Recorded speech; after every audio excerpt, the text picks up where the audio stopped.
Elizalde Esco! Naku po, patay tayo dyan. Mr. Speaker, anong kinalaman mo dito? Kayo po ba ang may kagagawan nito? Inutos nyo po ba ito kay Zaldico?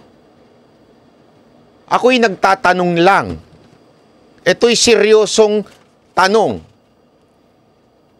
Kaya nga alam mo, ito encouragement ko sa inyo, Boss Dada, Coach Oli, Master Judea, Spencer, at saka Jay, at saka sumama ka na, Jojo. Sana mag-share din kayo sa sacrifice. Sa suffering na to. Sana madimanda rin kayo. Okay na eh. Okay na sana eh, no? Dinamay pa yung mga kasamahan. Hindi, alam naman ako lang. Hindi naman pwede yun. Dapat sama-sama tayo. Mambira, ako lang ang... Hindi lang naman ako ang banateros, ha. Sabay bigla nagkaroon ng idea ngayon to sila. Tama, marami sila dun. 5 sila. 6, 7 pa sila. Damay-damay na. Sama natin sila. Pambira, ako lang to. Ayaw ko maging bayani. Hindi, sorry pero sa totoo lang, hindi ko gusto maging bayani. Sabi nga nila, lahat ng bayani namamatay. Hindi, ko po ugali, yung ugali ng ibang mga vlogger na magkwento ng wala ho sa news. Kasi alam kong makakasuhan ako. Yung iba kayang gawin niya kasi wala sa Pilipinas. Tapos, lahat ng issue doon ay hindi naman ako nagsabi. Ni-report ko lang, kinomentohan ko lang, at lahat po ay patanong at lahat sinasabi ko, dapat sagutin mo ito.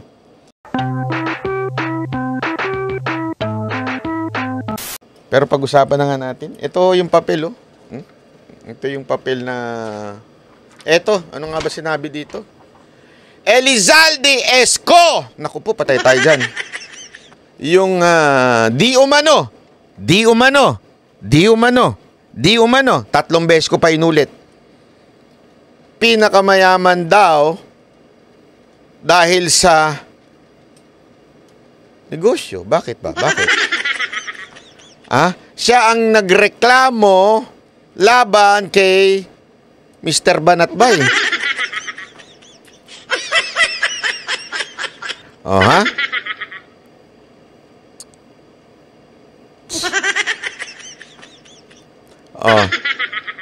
Tapos, hindi pa pinadala sa condominium ko, pinadala pa sa SM9.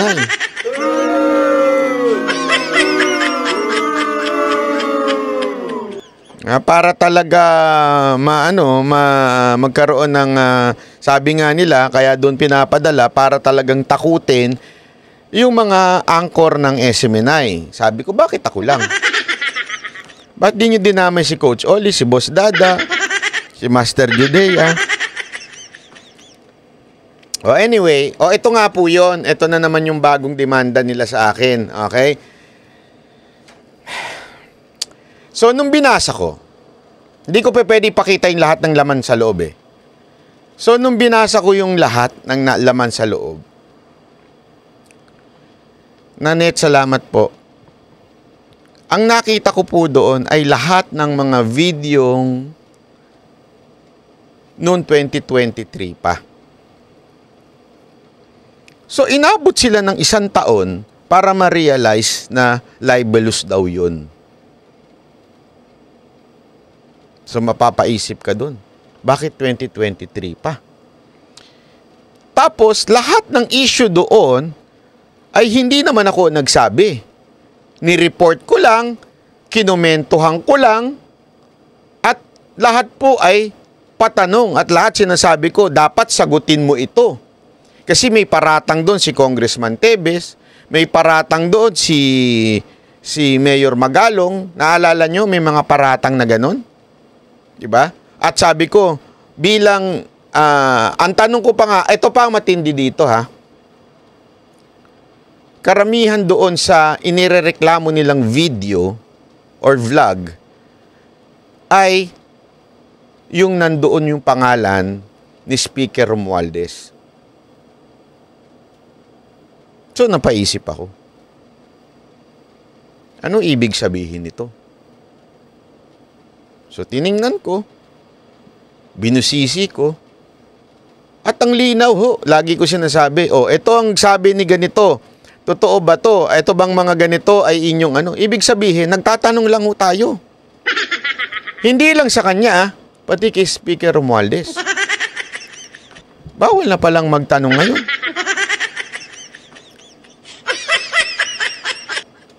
Kaya ang tanong ko tuloy, tama si Drogon. Ito kaya ay may kumpas ni Speaker? Kasi lahat ng inireklamo nila, karamihan doon, ang nakalagay ay pagtatanong ko kay Speaker Romualdez at kay Zaldico. Di ba galing kay Senator Villanueva yung kinuwento mo lang, boss? Yes! And it's a fact. Yan po ay mga nasa news. Hindi, ko po ugali, yung ugali ng ibang mga vlogger na magkwento ng wala ho sa news. Kasi ho, alam kong makakasuhan ho ako. Yung iba kayang gawin niya kasi wala sa Pilipinas. Ako, hindi ko ho yan gagawin dahil alam ko ang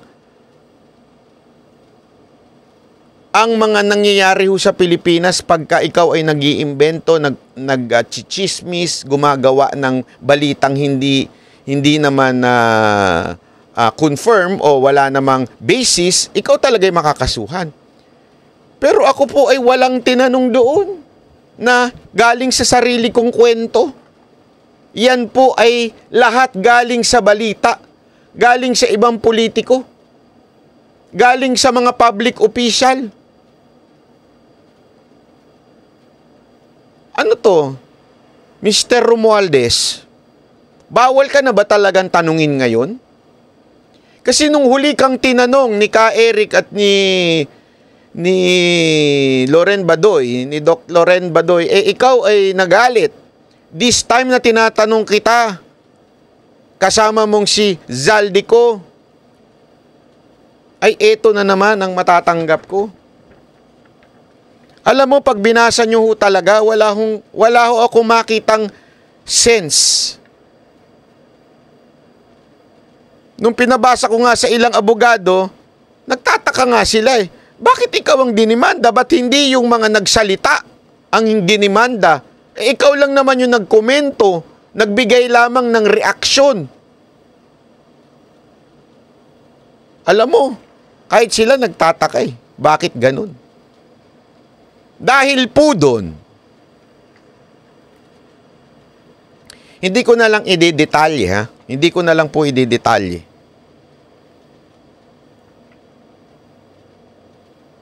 Pero napag-alaman ko na di umano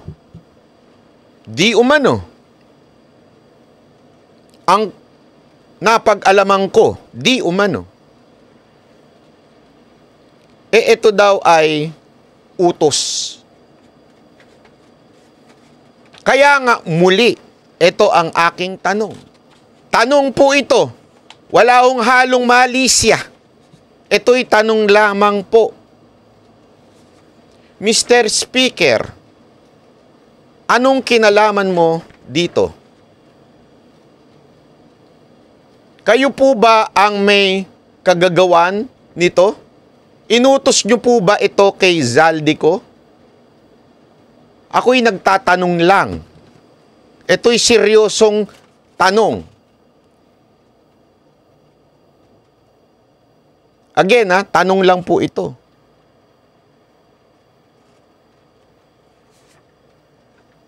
Kasi may nabalitaan ako. Kaya nga gusto kong tanungin sa inyo diretso. Kasi ayokong bali-balita lang. Kaya nga ako nagtatanong eh. Kasi nga gusto kong malaman. You can answer, you may not answer. Bahala ko kayo. Ito'y tanong lamang. Ayan po ang aking email. You can sa ngalan ng patas na pagkomento, ayan po akin pong email. Maaari nyo po akong sagutin at sabihin nyo hindi kayo ang nag-utos nito. Pero kayo nagtatanong laang po. Again, tanong po ito ha. With all purity. Kasi kung kayo pala, bakit hindi pa kayo ang diretsyo? Bakit nyo pa pinadaan kay Zaldico?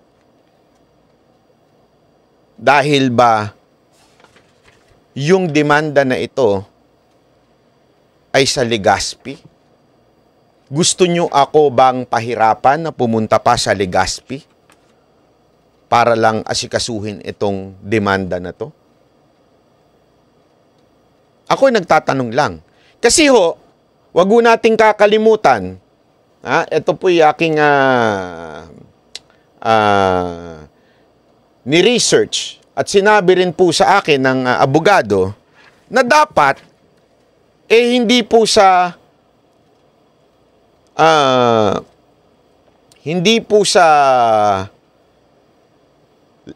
Legazpi isinampa. Chawalsi, salamat po.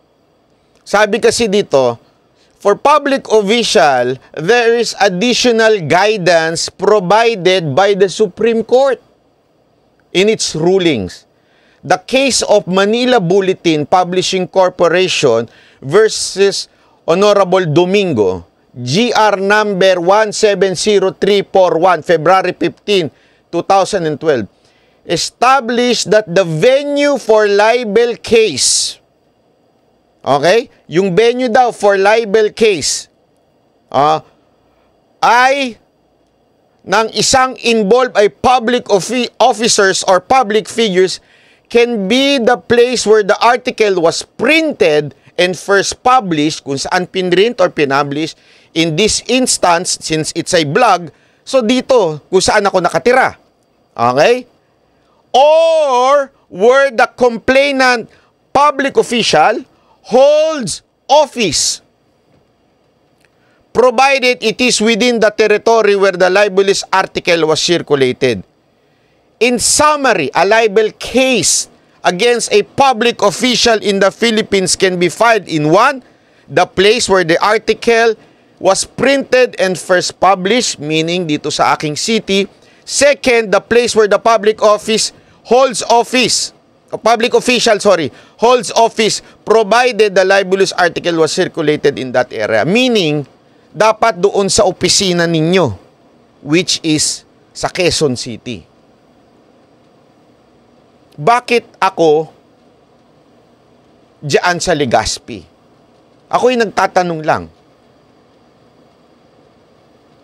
Iyan po ba ay para pahirapan dahil kahit anong pagbalibaligtarin natin yung inyong sinampa ay para namang Chawalsi, maraming salamat po, ay para namang pong walang namang sense sa aking pananaw? O para lang paggastusin nyo ako? Kasi siyempre, gastos yan sa abogado. Papamasahe mo yung abogado, siyempre may kasama yan. Hindi naman pwedeng siya lang mag-isa doon. Gastos sa pamasahe, gastos sa hotel, para pahirapan ako? Ganun po ba ito, sir? Ako'y nagtatanong lang. O para abalahin po ako? Kasi kung ganyan,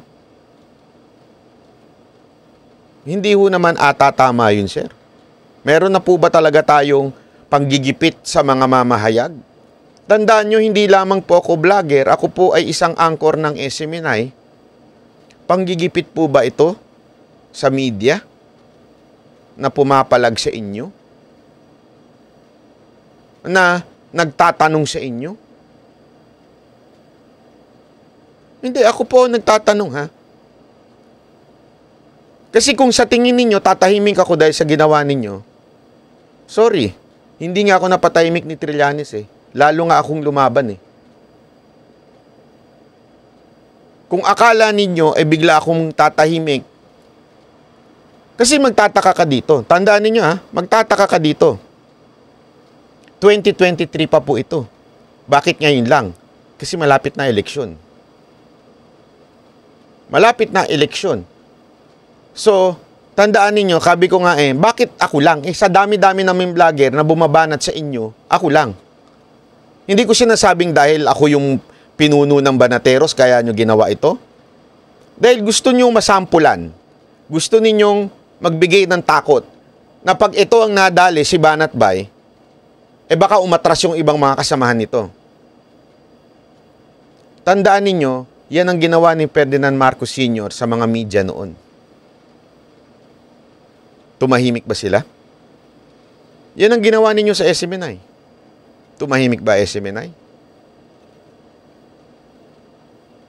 Hindi ko kami tatahimik. Baka akala ninyo. Hindi ko kami mananahimik dito dahil habang ginagawa nyo ito, lalo kami nagkakaroon ng dahilan kung bakit tunay na wala ng kalayaan sa Pilipinas. Alam niyo sa dami-dami na idedemanda ninyo, pwede kayo magdemanda doon sa mga nagmamarites. Ako, hindi ko ugali magmarites. Never ko maging ugali magmarites. Yung gagawa ko ng istorya, sabi ni ganito, sabi ni ganito, sabi ni ganito. Hindi. Ako yung tipo ng taong lagi lang nagko-komento according sa news. Pero bakit ako ang ginanito nyo? Alam ko na. Alam ko na. Kaya nga ako nagtatanong Mr. Romualdez, Mr. Speaker, utos nyo po ba ito kay Zaldico? Kasi nga, doon sa nabalitaan ko, kaya ako nagtatanong sa inyo. Sabi nito tuloy isa, nasasaktan kasi sila sa mga banat no, masakit kasi ang katotohanan. Doon lang talaga tayo. Ako nga, hindi nga ako katulad nung iba . Kaya nga, di ba ako po laging napagbibintangan. Bakit? Hindi kasi ako nagsasalita ng Lisa Tanas, hindi ako nagsasalita ng Marcos Bangag. Hindi, totoo naman to . Ayoko kasing gumanon yung ganong klaseng level na nambababoy ng tao. Hindi ako ganun. Pero pag ako bumanat, yung totoo. Yung talagang tatamaan ka dahil sa sakit. Real talk nga ako . Di ba? Hindi ako nambababoy ng tao na katulad nung pambababoy ng iba. Dahil nga doon, sobrang pinagbibintangan ako na bayaran ako . Tama, mali. Di ba? Ilang beses na lumabas yan. Bayaran ka ng Marcos, bayaran ka ni Lisa Marcos. Tapos may demanda ako. Hindi, ako tanungin ko kayo mga Ensimada vlogger, kayo mga bayarang vlogger. Tanungin ko kayo, sige nga, sagutin nyo nga ako. Kung kayo binabayaran, demanda ba kayo? Yung bang nambabayad sa inyo? Baka gurgurin ka, bakit sa Bicol ha? Sabi nito isa, hindi ko sure. Hindi naman ako nagbibintang ng ganyan. Pero there is always a possibility. Pero hindi ako nagbibintang. Kasi merong mga circumstances na nangyari before this. Na I won't elaborate for my safety's sake. Okay? Marami nang nangyayari na for my safety, nako-compromise because of this government. Ilang beses na po. Hindi ko na lang ina-elaborate, hindi ko kasi ugali yung magdrama. Sa totoo lang, bullshit na bullshit po ako sa vlogger na nagdadrama. Hindi ko talaga ugali kasi yun . Yung magkikwento na, nalaman ko na gusto akong papatay sa CIA. Kaya naiirita ako sa ganun sa totoo lang. Although one time, nagsalita ako because pinayuhan ako ng isang abogado na sabihin mo in public. Para pag may nangyari sa'yo, alam nila kung sinong tatamaan. Alam nila kung sino. Pero, alam mo itong mga nakaraan, may mga circumstances na nagpatagilid ng buhay ko na hindi ko na lang ikinikwento. Kasi nga, okay lang, kung kaligayahan nyo yan. Tayo naman lagi handa, nagpe-prepare at hindi nagpapabaya. Diba? Totoo, hindi ako nagpapabaya sa safety ko. Pero may mga nangyari nito nakaraan at nagulat ako, talagang papupuntahin ako sa Legazpi nito, papupuntahin ako sa Bicol. Para lang sagutin ito. Na naaayon sa ating batas according sa desisyon ng Supreme Court. Dapat pag public official ka, doon mo i-declare kung saan yung opisina mo, which is sa Congress. Tama, mali. Oh. Eh, bakit ganito? Bakit yan? May plano ho ba? Ako nagtatanong lang. May plano ho ba kayo? Nasunduin ako sa airport at ihatid doon sa... Hindi, hatid lang naman. Di ba, alam mo, mababait siya mga yan. Puntahan ako sa airport, tapos ihatid ako sa korte para mag-sorn. Anong tawag doon? Magasumpa man sa piskal. Oh. Hindi, totoo. Para at least alam nyo na. Oh, pag ako pumunta ng Legazpi at hindi na nagsumipot, alam nyo na. Again wala akong pinagbibintangan sa inyo Linawin ko, Mr. Saldico at Mr. Speaker, hindi ko sinasabing may gagawin kayo sa akin Hindi yan ang punto ko. Sinasabi ko lang, bakit diyan nyo sinampa? Diba? Bakit nyo diyan isinampa? Ba't hindi dito? Nandito opisina ninyo. Diba? Taga Legazpi si Saldico, ewan ko, siguro, malamang, doon niya sinampa. Di ba? Kaya nga, baka kaso na naman niya, dahil nagtanong ka, bawal magtanong ngayon. Dito, totoo lang. Bawal magtanong ngayon. Pag nagtanong ka, kakasuhan ka, nagkatatanong ako. Alam mo, ito nga nasabi ko Kanina nung pinapatugtog yung kanta ni Jimmy. Ni Jimmy, yung kalayaan, doon ko talaga nadama Wala na talaga tayong kalayaan sa Pilipinas. Maintindihan ko pa kasi kung media yung binanata ng ganito Although nasa anchor naman tayo ng SMN Monina Sato, maraming salamat. Laban lang, thank you. Pampadagdag sa abogado. Hindi totoo, ito sa loob-loob ko. Vlogger lang ako Ano lang ako I mean, wala naman akong kwentang tao Ganun na ho ba talaga kayo ka-praning, kapikon? Ganun na ho ba kayo ka-onion skin ngayon? Na naapektuhan kayo sa vlogger? Para nyo sinabing sikat na vlogger ako. Hindi totoo. Yung una-una, hindi ko nga kinukonsider Feeling ko komedyante lang ako Totoo, feeling ko talaga hindi ako yung political vlogger Feeling ko komedyanteng vlogger lang ako. Diba? Pero bakit ganyan? Ganyan na kayo alam mo yung naisip ko kagad? Ganyan na ba kayo kapraning? Ganyan na ba kayo kababaw? Itigil nyo yan.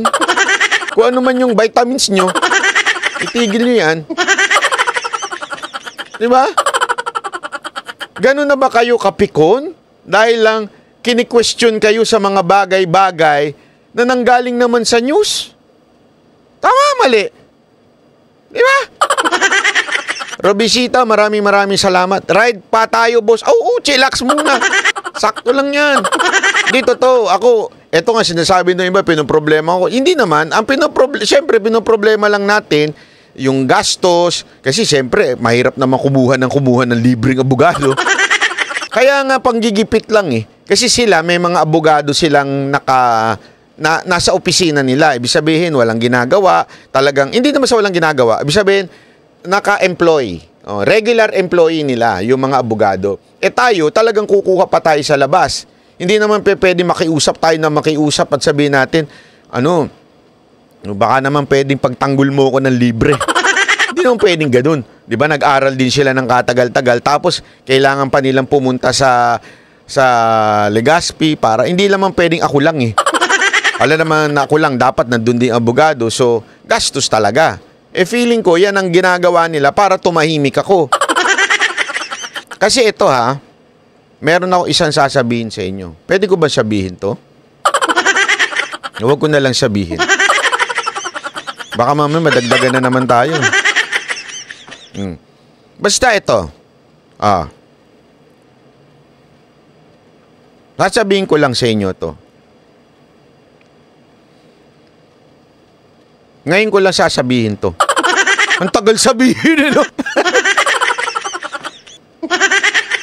Hindi, ngayon ko lang sasabi. Iniisip ko lang, ano na naman nila ako eh. Dalia, Dalit, salamat po. Ito lang Meron lumapit sa akin.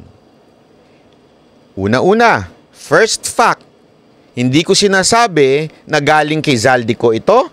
Hindi ko rin sinasabi na galing kay Speaker Romualdez ito. Okay? May lumapit kasi sa akin. And trying to stop me in hitting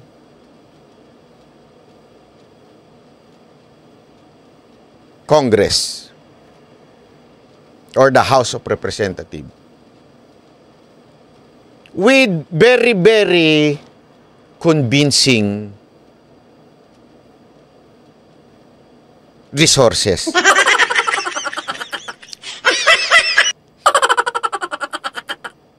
Very, very convincing. As in, convincing. More than enough to convince me.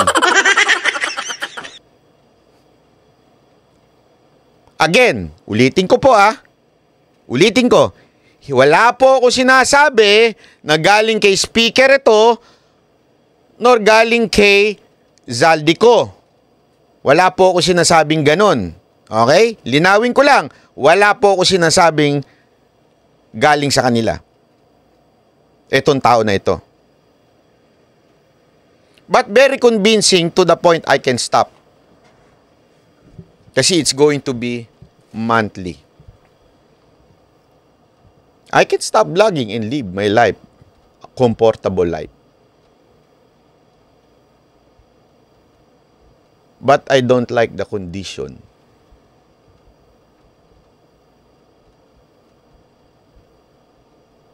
Ulitin ko hindi ko sinasabing galing sa inyo to.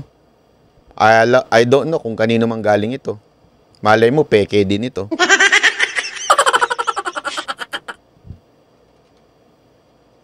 But, ang matindi doon, kailangan kong banatan ng mga Duterte.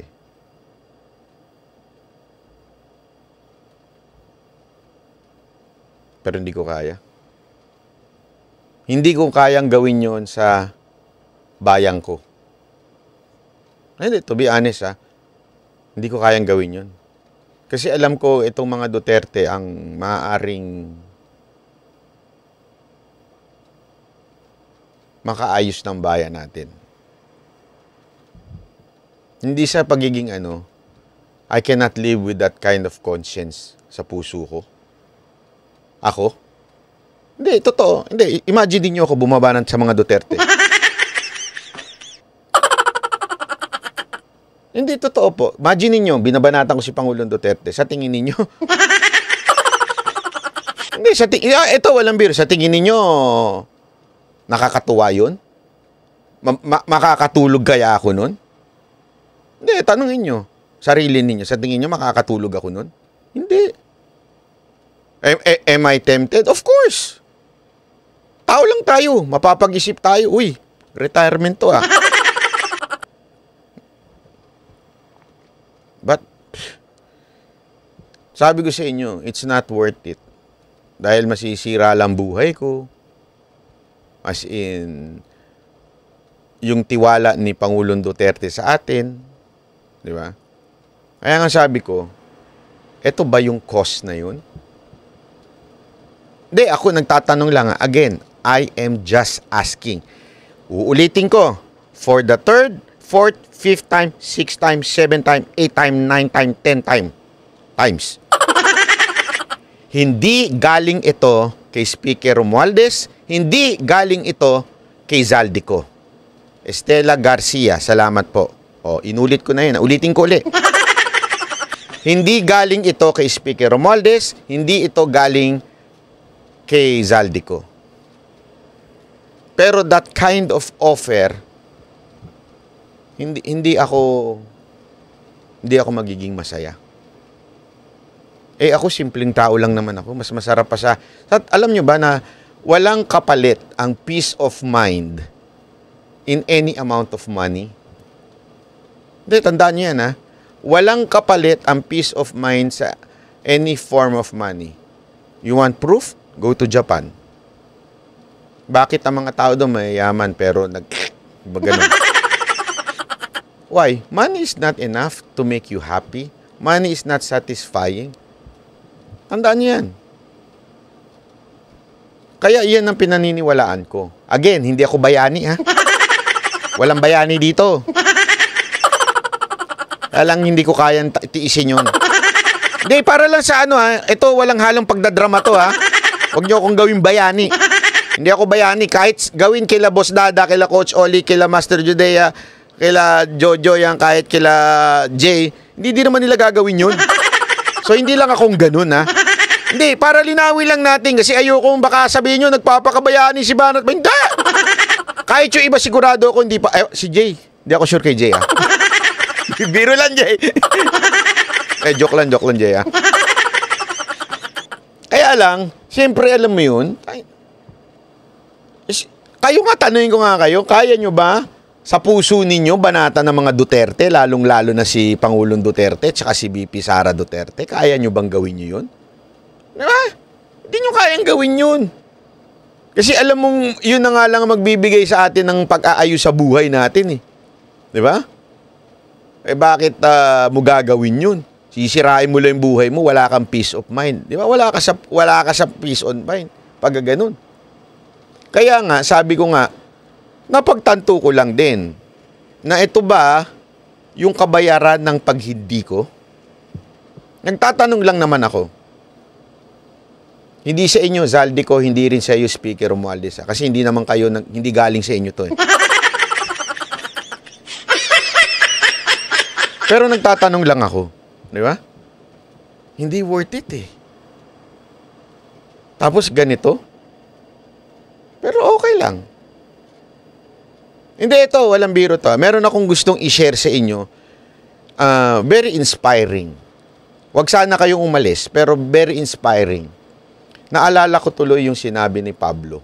Alam mo yung sinabi ni Pablo?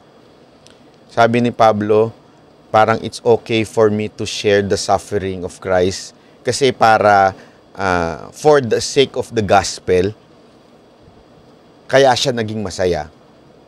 Alam mo yun yung pumasok sa puso ko, eh. Minsan dumadaan tayo sa problema, sa ganitong mga problema, to share the glory that someday everything would be over. Anong ibig ko sabihing over? Matatapos din ang ganitong klaseng gobyerno. And you would be thankful that you've been part na nag-suffer sa gobyernong ganito. Nagigets niyo yun? Kasi si Pablo, naging masaya siya na kahit nakulong siya, ginugulpi siya, diba?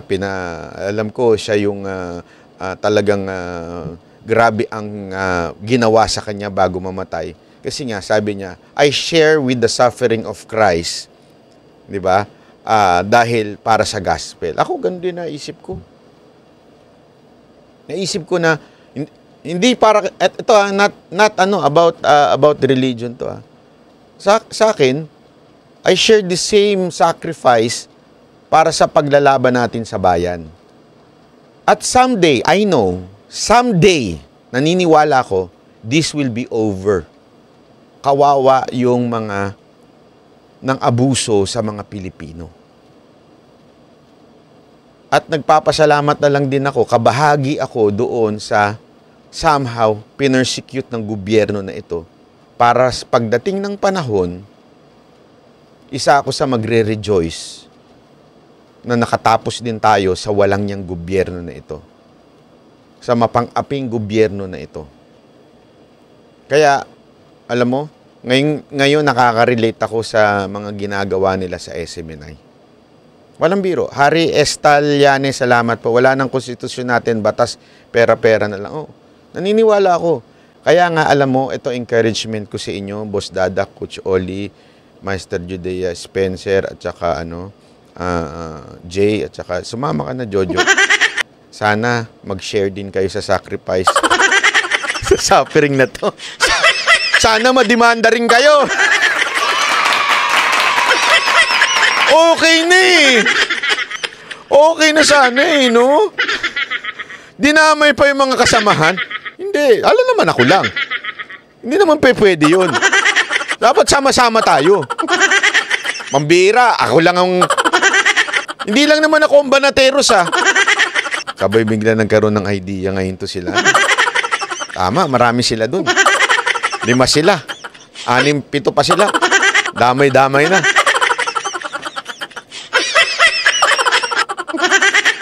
Sama natin sila. Pambihira, ako lang to. Ayaw ko maging bayani.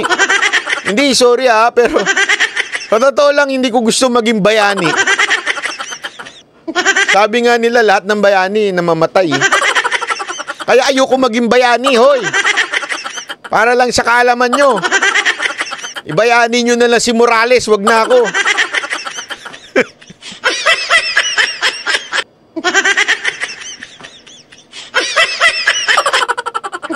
Grabe ka naman, banat. Magtanong ka lang ngayon, bayani ka na eh. Animal.